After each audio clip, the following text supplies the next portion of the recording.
Yo, what is going on, beautiful people? Hopefully you guys are doing well. We are back in here with the vibes. Today we have a little bit more of a serious video, but we'll try to keep it light. I want to talk to you guys about healing from your relationship with your parents or healing from your past with your parents. True healing occurs when you realize that your parents, your mom and your dad, that they're human. I myself, man, I had a giant chip on my shoulder with my dad, and it was something that really pushed me and motivated me to become better and to become stronger. But I don't think it was really healthy. My dad, my entire life, pretty much was not there for a very good reason. Dude just had to weave his stuff together and he could just never get it right. And I myself experienced that quite often in my life. So I don't blame him, and I feel a lot more whole now that I understand him a lot more. But, he would phase in and out of my life. And when he phased in, he wouldn't be there for that long. He would only be there for days, if not weeks at a time. And then when he would leave, he would be gone for like years, bro. And so there was a stretch where I didn't see this man for probably a good, he called when I was 19, left when I was 10. 9 years, bro. So he left for like a whole 9 years. I had my own cell phone by the time he called me. I had my own phone bill in my name. I had my own credit card, and last time I seen him, he was giving me a WWE wrestling belt because I was what we bonded over. We bonded over WWE wrestling and over football. And he called me and I didn't recognize the number, but I picked it up anyway because it was back in 2012 when you answered strange numbers.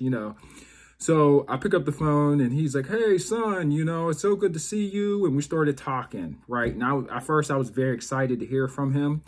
And then in the middle of the conversation, I began to grow angry. And I had never gotten angry with my father at all.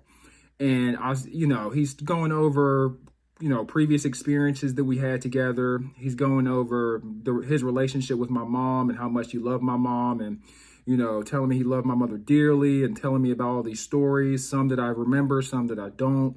I just began to get really bitter and angry, man. I had all this rage because I remembered like that he was gone for all this time. I remember all the things that he didn't teach me. I have a car now. You didn't teach me how to drive, bro.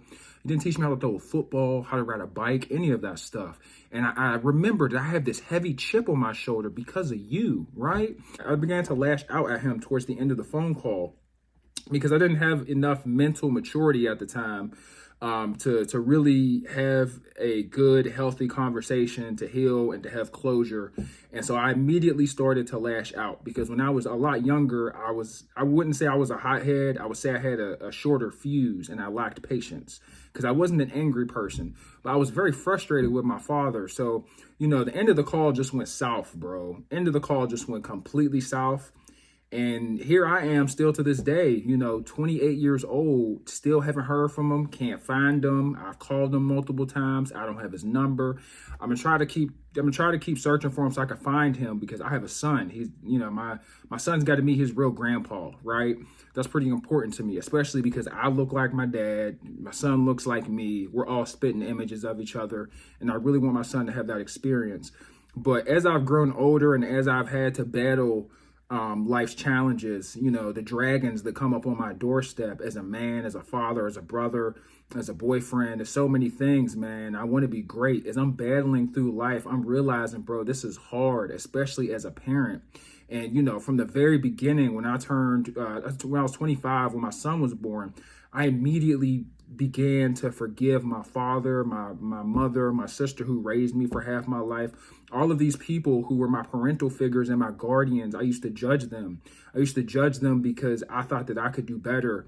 And I used to judge them when they would make errors, or if they couldn't make the leap, or if they couldn't put two and two together, if they couldn't make it work at that exact moment the way I wanted it to work, I would judge them. And that was wrong of me, but I was so young and I was so immature. I didn't understand, I didn't understand life as an adult. Even as a man, I didn't understand. I'm just now understanding what it's like to be a true man. You know what I'm saying? And one of the things that you have to learn is the art of sacrifice. You know what I'm saying? That's a critical part of being a man. And, it's a privilege and it's a burden I greatly carry, but like, man, like this stuff is serious, bro. Like our parents was going through it and we're going through it right now. And it took for me to go through it to realize that my parents, they're not flawed. They're not defective. They're not messed up. They're just human, man. They're just human. I never gave them grace to make errors, in my childhood, with their professional life, with anything. I gave them no slack, bro. I gave them no slack. I feel bad about it, but as I got older, I would say I started to heal completely when I had my son.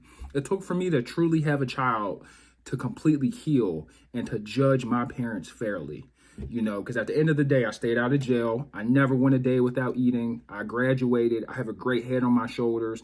And whether I like it or not, my rocky relationship with my parents and my rough upbringing had put that chip on my shoulder. And that chip had gotten me so far in life when I had little to work with. And it helped me develop my drive. You know, help me develop my urge, my motivation to do more and to progress and just to be the stand-up dude that I am today. And I'm very appreciative of it.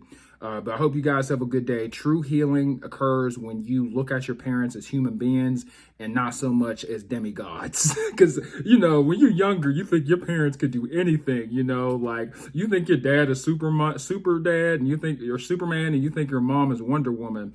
And it's just not the case, man. They're just loving individuals who gave birth to you, who put you in this world that are just trying to do the best they can. But has anyone else had a realization like this? Please let me know in the comment section below. And I hope you guys have a great week. I'll talk to you later.